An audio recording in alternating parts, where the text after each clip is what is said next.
ഇന്ന് ഞാൻ വളരെ എളുപ്പത്തിൽ നമുക്ക് തയ്യാറാക്കാൻ പറ്റുന്ന ഒരു ഗ്രീൻ പീസ് മുട്ടക്കറിയാണ് കാണിക്കുന്നത്. വളരെ എളുപ്പത്തിൽ തന്നെ വളരെ ടേസ്റ്റുമായിട്ടുള്ളൊരു കറിയാണിത്. അതിനായി ആദ്യം ഒരു പാൻ ഞാൻ അടുപ്പിൽ വെച്ചിട്ടുണ്ട്. അതിലേക്ക് കുറച്ച് വെളിച്ചെണ്ണ ഒഴിച്ചു കൊടുക്കണം.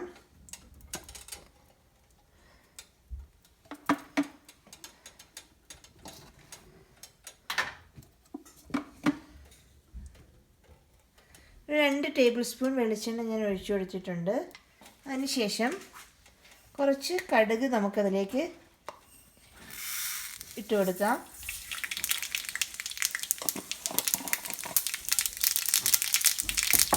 പൊട്ടി വരുമ്പോൾ കുറച്ച് വെളുത്തുള്ളി ചെറുതായി അരിഞ്ഞത്, ഒരു ചെറിയ കഷ്ണം ഇഞ്ചി ചെറുതായി അരിഞ്ഞത്, ഒരു 4 പച്ചമുളക് നീളത്തിലരിഞ്ഞത്, ഇത്രയും ഒന്ന് വഴറ്റിയെടുക്കണം.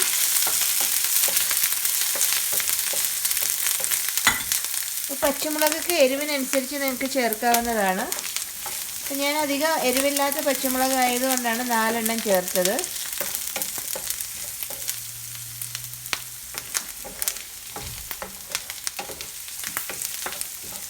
ഇനി ഈ ഇഞ്ചി വെളുത്തുള്ളിയുടെയൊക്കെ പച്ചമണം ഒന്ന് മാറണം.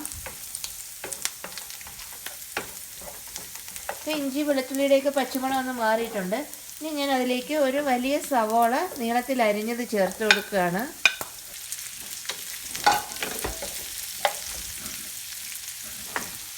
കുറച്ച് ഉപ്പൂടെ ചേർത്ത് നമുക്ക് ഈ ഉള്ളി നന്നായി ഒന്ന് വഴറ്റിയെടുക്കണം.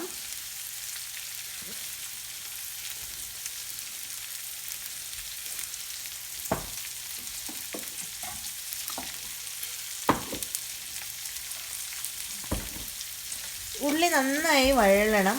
ഈ ഉള്ളി നന്നായി വഴറ്റിയാൽ മാത്രമേ ഈ കറിക്ക് ആ ഒരു ടേസ്റ്റ് വരികയുള്ളൂ.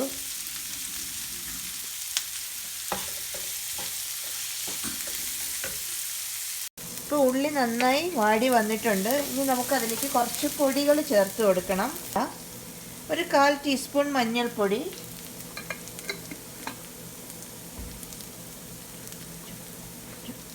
ഒരു ടീസ്പൂൺ മല്ലിപ്പൊടി, ഒരു 1/4 ടീസ്പൂൺ ഗരം മസാല പൊടി, ഒരു ടീസ്പൂൺ കാശ്മീരി മുളക് പൊടി. ഈ പൊടികളെല്ലാം ഇനി നന്നായിട്ടൊന്ന് ഈ ഉള്ളിയുമായിട്ടൊന്ന് മൂപ്പിച്ചെടുക്കണം. പൊടികളുടെ പച്ചമണമൊക്കെ ഒന്ന് മാറി ആ എണ്ണയിൽ നന്നായി ഒന്ന് മൂത്ത് വരണം.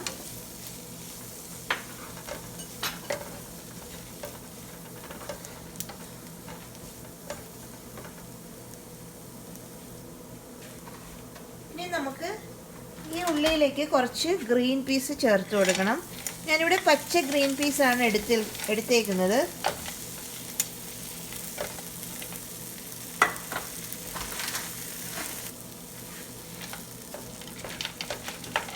അപ്പം നിങ്ങളുടെ കയ്യിൽ പച്ച ഗ്രീൻ പീസ് ഇല്ലെങ്കിൽ ഡ്രൈ ആയിട്ടുള്ള ഗ്രീൻ പീസ് കുതിർത്ത ശേഷം വേവിച്ച് ചേർത്താൽ മതി.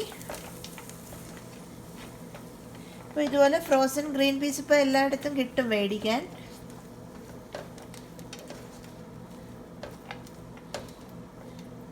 ഇനി ഈ ഉള്ളിയും ഗ്രീൻ പീസൊക്കെ നന്നായിട്ടൊന്ന് വെന്ത് വരണം. അതിനായി ഞാൻ കുറച്ച് ചൂടുവെള്ളം ഒഴിച്ചു കൊടുക്കുകയാണ്.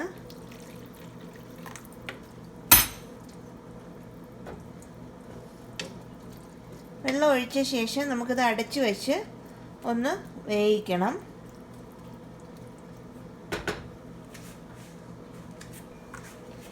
അടച്ചു വെച്ച് നമുക്കൊന്ന് വേവിക്കാം.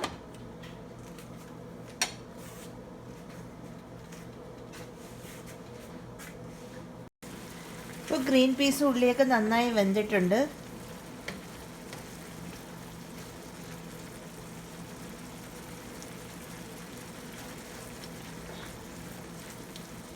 നിങ്ങൾക്ക് ഗ്രേവി കുറച്ചുകൂടെ വേണമെന്നുണ്ടെങ്കിൽ കുറച്ച് ചൂടുവെള്ളം കൂടെ ചേർത്ത് കൊടുത്താൽ മതി. അതിനുശേഷം നമുക്ക് മുട്ട അതിലേക്ക് ചേർത്ത് കൊടുക്കാം. നമുക്ക് കറി ഒന്ന് തുറന്ന് നോക്കാം. അപ്പോൾ കറി നന്നായി തിളച്ച് ഗ്രീൻ പീസൊക്കെ വെന്തിട്ടുണ്ട്. ഇനി ഇതിലേക്ക് നമുക്ക് മുട്ട ചേർത്ത് കൊടുക്കണം. ഞാനിവിടെ പുഴുങ്ങിയ മുട്ട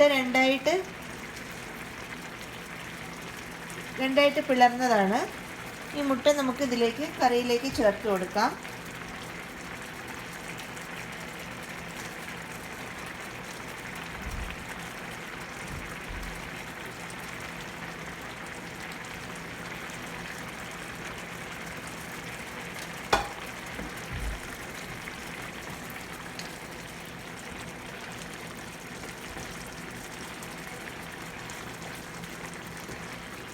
ഇനി ഇത് ഒരു 2 മിനിറ്റ് ഒന്ന് അടച്ചു വയ്ക്കാം.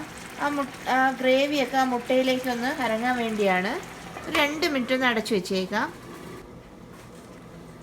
ഇപ്പോൾ ഒരു 2 മിനിറ്റ് കഴിഞ്ഞിട്ടുണ്ട്.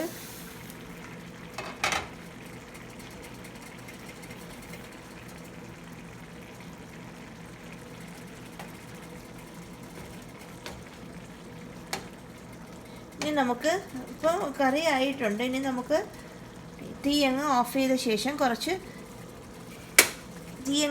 ശേഷം നമുക്കിനി കുറച്ച് തേങ്ങാപ്പാൽ കൂടെ അതിലേക്ക് ചേർക്കാം.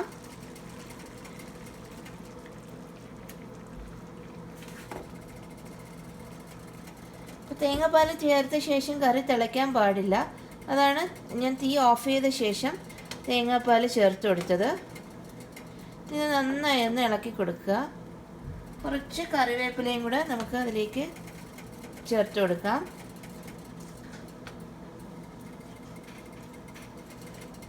അപ്പോൾ നമ്മുടെ ഗ്രീൻ പീസ് മുട്ടക്കറി റെഡി ആയിട്ടുണ്ട്. ഇത് വളരെ ടേസ്റ്റി ആയിട്ടുള്ളൊരു മുട്ടക്കറിയാണ്. നിങ്ങളെല്ലാവരും ഇത് ട്രൈ ചെയ്ത് നോക്കുക. നമുക്ക് വളരെ എളുപ്പം തന്നെ ചെയ്തെടുക്കാൻ പറ്റും. അപ്പത്തിൻ്റെ കൂടെയും ചപ്പാത്തിയുടെ കൂടെയൊക്കെ വളരെ ടേസ്റ്റി ആയിട്ടുള്ളൊരു കറിയാണ്. അതുപോലെ തന്നെ വെള്ളച്ചോറിൻ്റെ കൂടെയൊക്കെ നല്ല ടേസ്റ്റുള്ളൊരു കറിയാണ്. നിങ്ങളെല്ലാവരും ഇത് ട്രൈ ചെയ്ത് നോക്കുക. വീഡിയോ ഇഷ്ടപ്പെട്ടുവെങ്കിൽ കമൻറ്റ് ചെയ്യാനും ചാനൽ സബ്സ്ക്രൈബ് ചെയ്യാനും മറക്കരുത്. ഇനിയൊരു വീഡിയോ ആയി കാണുന്നത് വരെ താങ്ക് യു.